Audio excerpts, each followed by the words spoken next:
Hello everyone, Ryan from Avatar Aquatics. Welcome to another video. So I actually just got off of work and I'm next to the Petco because this is where I go after I get off of work.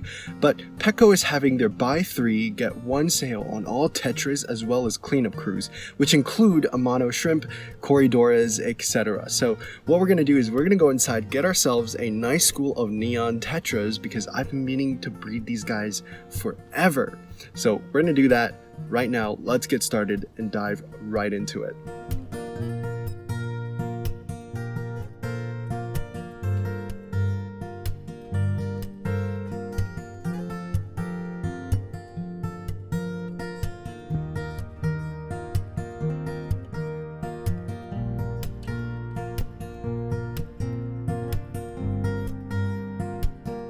I walked into that store super confident that I was going to bring back a giant school of neons, but as soon as I stood in front of that tank, I started feeling a little bit hesitant.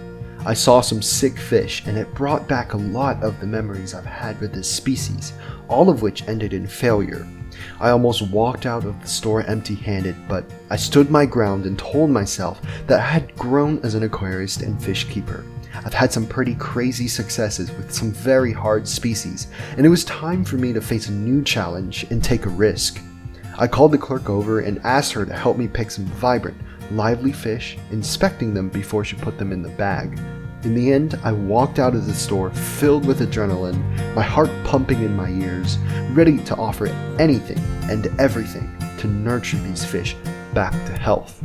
It was time to bring them home and get these guys acclimated to their new surroundings.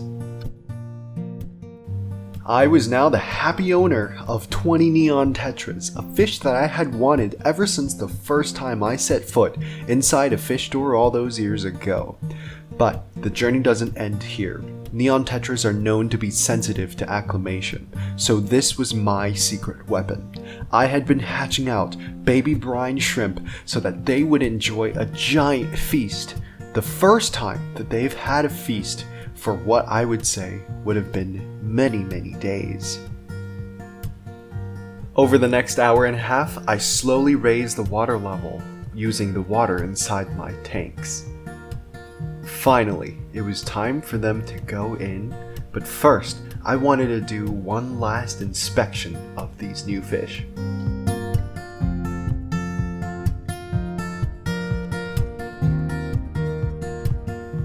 For the next 4 weeks, these guys will be pampered inside this 10-gallon tank. I've buffered the pH to 6.6, and I'll be feeding them twice a day with as much baby brine as I can. Speaking of baby brine, this is their first meal. I rinsed it under the sink to get rid of any salt so that I don't raise my GH. But as soon as I reached into the tank, they were absolutely terrified. They ran from my hand and stayed very still. But as the baby brine gently drifted towards their direction, one of them took a gulp and everyone else went crazy for baby brine shrimp. I could tell that they had been starving. And then I saw him. It was a sick, weak, thin, emancipated fish, and I decided to isolate him inside a container and treat him with methylene blue. Methylene blue is the first-line treatment for ick and fungal diseases, and I wasn't sure whether or not this was caused by a fungus, virus, bacteria, or parasite, but I was taking no chances, so I medicated the entire tank with methylene blue too. Then, after their food and medication have been administered, it was time for me to give them a rest and to check up on them the next day.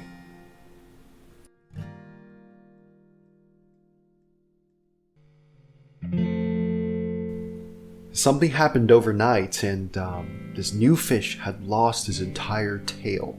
There were no predators in the water, I made sure of that, so he must have injured himself somehow. Regardless, he passed away a couple hours later and I did an emergency 40% water change. I was frantic, but this is a lot of water for neon tetras and kind of dangerous for them. Sure enough, a couple of minutes after the water change, I fed them, but I still noticed this one fish swimming at the surface. No, He wasn't really swimming, he was just staying there, gasping for air, and I felt horrible. Horrible.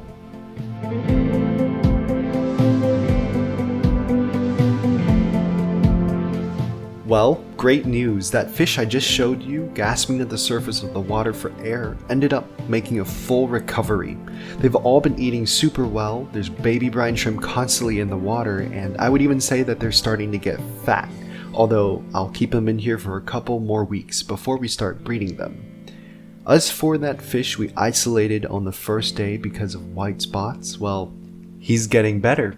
He's been eating baby brine shrimp every day, and there's less white spots on his body. It'll still be a couple more days, but on the right side of the screen, there's a little piece of poop, which makes me happy because it means he's getting better, getting active, and eating.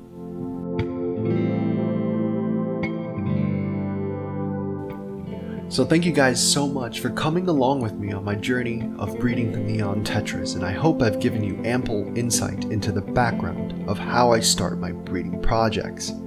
Don't forget to comment if you have any questions, like and subscribe, and I'll see you guys in the next video.